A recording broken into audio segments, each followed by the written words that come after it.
Em 1758, o Brasil era uma colônia vasta e indomável de Portugal, um oceano de distância de seus governantes.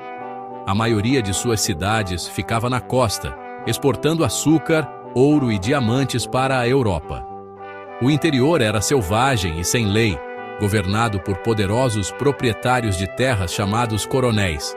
A comunicação com Lisboa era demorada.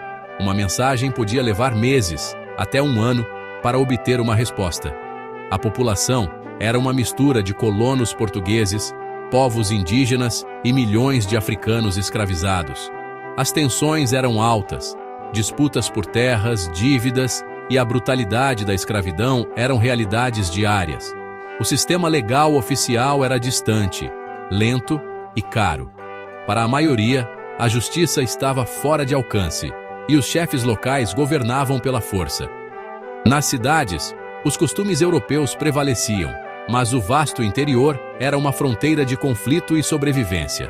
O Brasil era uma terra de oportunidade e perigo, onde a lei do rei era um eco distante. A coroa portuguesa lutava para governar este enorme e fragmentado território. A necessidade de um sistema melhor de controle e justiça era urgente. Em meados do século XVIII, o Brasil era a principal fonte de riqueza de Portugal, mas também uma fonte de constante ansiedade. As descobertas de ouro trouxeram fortuna e caos. O contrabando, as disputas e os medos de rebelião aumentaram. A mais alta corte ficava em Salvador, mas para a maioria era inalcançável.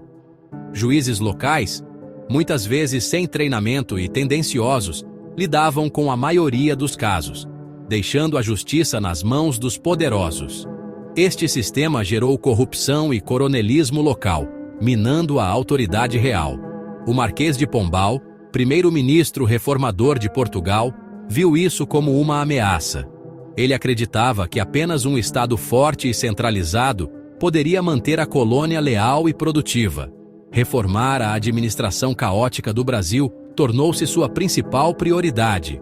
Pombal se propôs a quebrar o poder das elites locais e aproximar a lei do rei do povo. Sua solução mudaria o curso da justiça brasileira. A resposta de Pombal foram as juntas de justiça.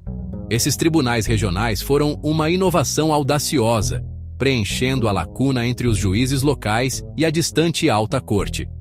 Agora, os recursos podiam ser ouvidos mais perto de casa, tornando a justiça mais rápida e acessível.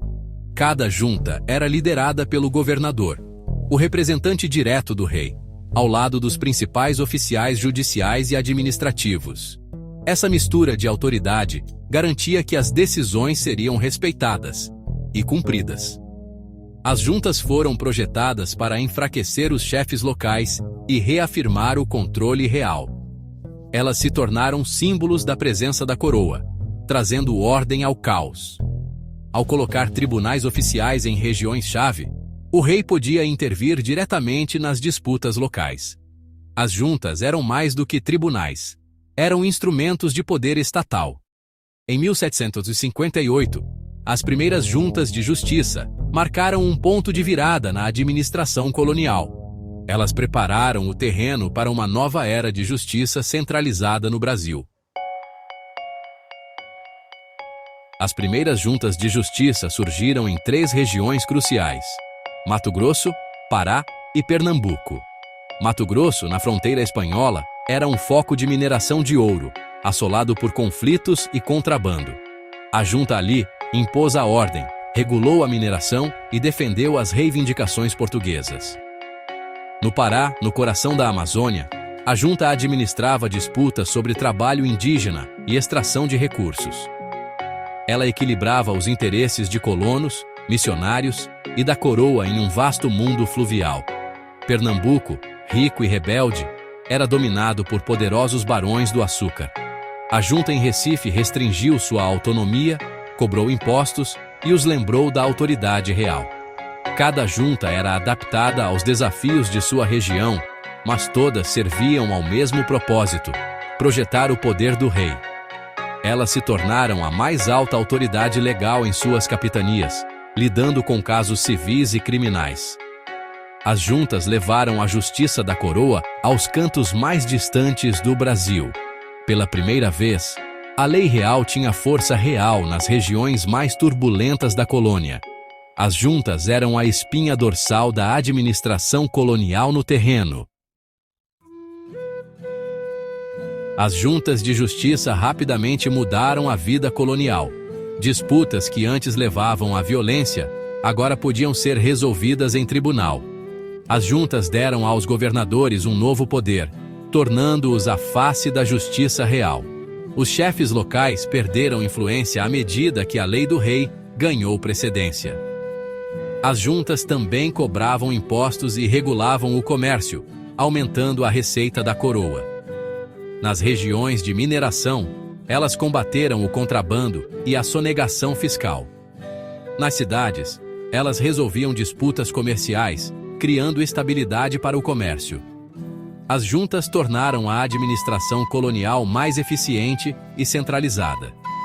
Embora não fossem perfeitas, elas foram um grande passo para a construção de um Estado funcional.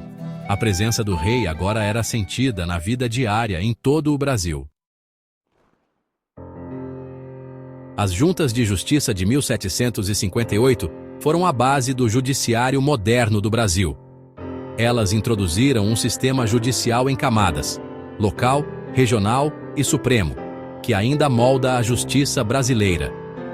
A ideia de tribunais de apelação estaduais vem diretamente das reformas de Pombal. Antes das juntas, a justiça era fragmentada e pessoal. Agora, era padronizada e profissional.